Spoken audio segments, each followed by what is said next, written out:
Radio Ature, avec Radio Libre en Périgord, présente à la recherche de Jack O'Lanterne. Nous sommes le 31 octobre 2025, le soir d'Halloween. Des enfants se préparent pour aller collecter des bonbons.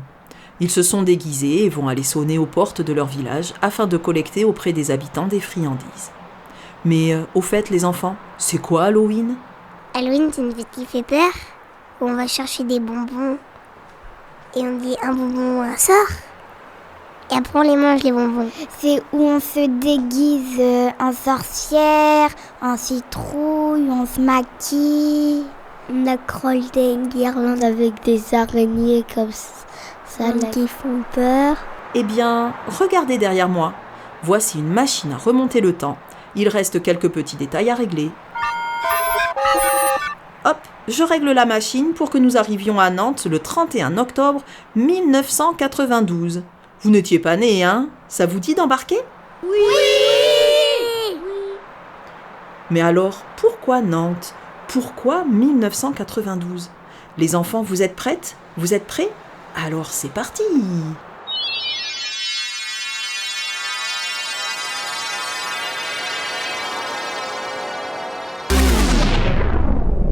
Oh, il fait froid à Nantes. Regardez, là-bas, des enfants se sont déguisés en monstres, en sorcières, en fantômes.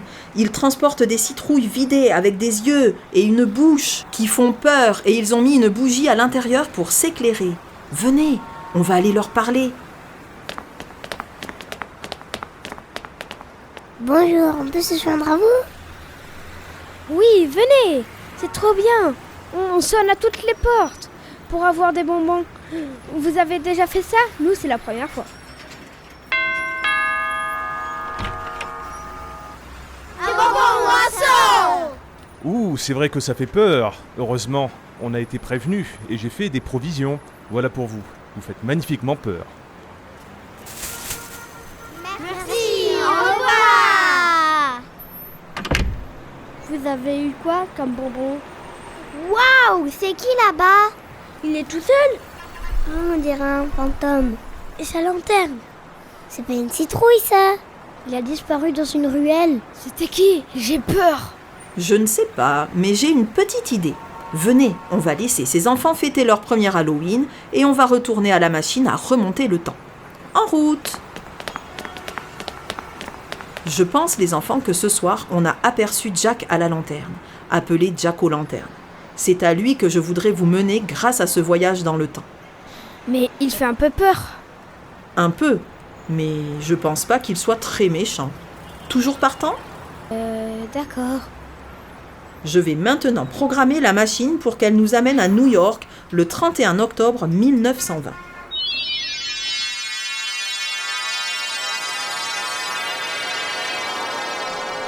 Je vous amène aux États-Unis car beaucoup d'Irlandaises et d'Irlandais y sont venus au 19e siècle pour fuir une grande famine. Et ils ont emporté avec eux quelques coutumes celtes. Comme par exemple...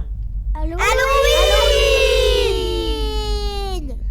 Et elle est devenue ici très populaire à partir des années 1920. Nous devrions croiser ici un groupe de petits monstres faisant du porte-à-porte. Ah, regardez là-bas! Et ça veut dire trick or treat. C'est comme ça qu'en anglais, les enfants disent un bonbon ou un sort. On s'approche un peu ? Hello. Hi. On peut se joindre à vous ? Oui, bien sûr. Venez, on va frapper à cette porte. Vos citrouilles sont magnifiques. Oui, la mienne, je l'ai faite avec ma grand-mère. Elle m'a raconté que dans son pays, elle faisait avec un navet bizarre, hein ? Ici, on a plein de citrouilles, alors bon. Et puis, c'est quand même plus joli et beaucoup plus facile de creuser dedans. C'est elle qui me l'a raconté. Trick or treat.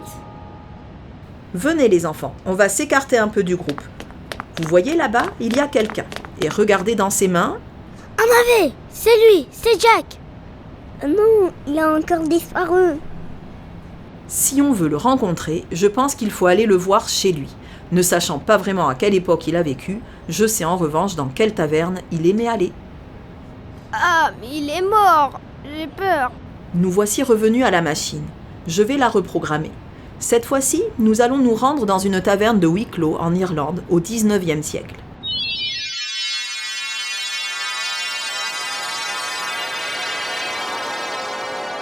Depuis le 8e siècle, en ce jour du 31 octobre, les Celtes fêtent Samhain, ce qui veut dire fin de l'été. Cette nuit était considérée comme un moment où le voile entre le monde des vivants et celui des morts était le plus fin. Les Celtes croyaient que les esprits des morts revenaient ce soir-là et des feux étaient allumés pour éloigner les esprits et protéger les vivants. C'était aussi le moment de l'année où les druides faisaient des prédictions pour l'année à venir. On en apprendra sûrement plus sur Jack O'Lantern.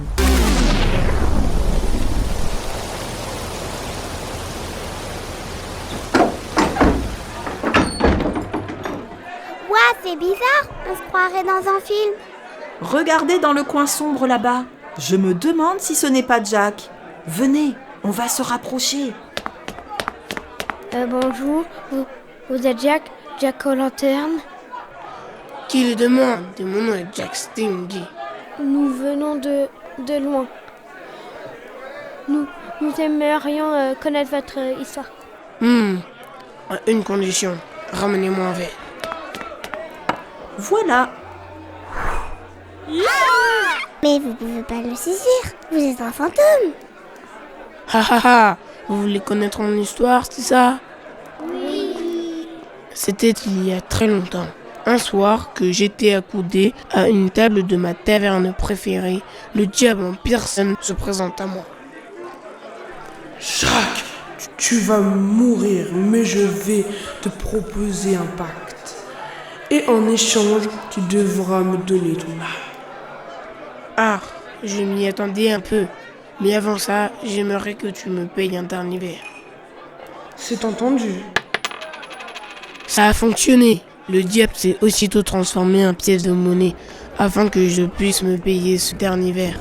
Mais moi, plein de malice, j'ai aussitôt rangé cette pièce dans ma poche où se trouvait une croix en argent. Celle-ci a empêché le diable de reprendre sa forme véritable. Je lui proposais donc à mon tour un pacte. Je veux bien te libérer, mais à une condition. Tu me laisses en paix les 10 prochaines années. C'est entendu, Jack, mais laisse-moi sortir de là. Et 10 ans plus tard, à votre avis? Il est revenu? Dans le mille. Je me promenais alors dans la belle campagne irlandaise. Jack, ta conduite ne s'est point améliorée. Et 10 années se sont écoulées. C'est l'heure. Je te suis, mais avant ce long voyage, peux-tu me cueillir cette pomme là-haut? Le diable s'exécutait alors, mais sans lui laisser le temps de redescendre, je traçai aussitôt une croix sur le tronc de l'arbre, ce qui allait empêcher le démon de redescendre. Une fois de plus, piégé, il acceptait de me laisser tranquille pour toujours. En échange, je le délivrai. Mais ce qui devait arriver arriva. Je suis mort quelque temps après cette aventure. Je me suis présenté aux portes du paradis. On m'en a interdit l'accès. Trop de fourberie, paraît-il. Je suis donc retourné voir le diable en enfer, idem. Rappelle-toi la promesse que je t'ai faite, Jack. Je lui ai tout de même demandé quelques braises de l'enfer afin de m'éclairer. Je les ai placées dans un navet que j'avais préalablement vidé. C'est depuis ce jour que j'erre comme une âme en peine avec ma lanterne en attendant le jugement dernier. Voilà pourquoi on me surnomme Jack à la lanterne, ou plus communément Jack O'Lantern. La légende dit aussi qu'on peut m'apercevoir déambuler la nuit d'Halloween, la nuit où la frontière entre le monde des morts et celui des vivants s'efface. Merci Jack d'avoir partagé votre histoire avec nous. Merci infiniment. On dit quoi les enfants? Merci, Jack. Au revoir. À Allez, si vous voulez être à l'heure pour la collecte de bonbons, c'est bien d'y aller maintenant. Mais tu peux programmer la machine à l'heure que tu veux, non?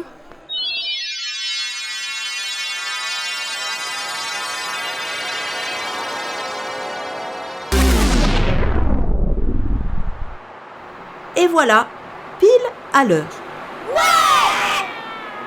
Oh, regardez là-bas, c'est pas Jack? Il nous fait un signe de main. C'est bien lui! Jack! Joyeux Halloween! C'était à la recherche de Jack aux lanternes avec les voix de Ethan, Julien, Edouard, Naya, Anatole, Jules, Liam, Julia, Louise, Gabriel, Lonnie, Owen, Anéa, Aileen. Sophie, et Antoine de Radio Libre en Périgord. Le violon a été joué par Louise. Écriture, réalisation, montage et animation, Vincent en partenariat avec Radio Libre en Périgord.